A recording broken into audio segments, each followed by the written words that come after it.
What's the meaning of compressor?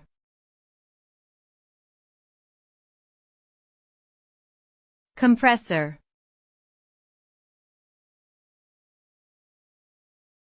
Compressor.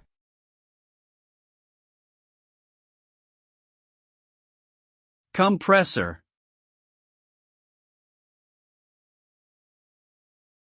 Compressor.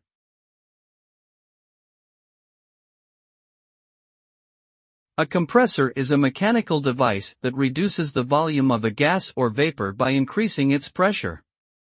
Compressors are used in numerous applications, including refrigeration systems, air conditioning units, and gas turbines.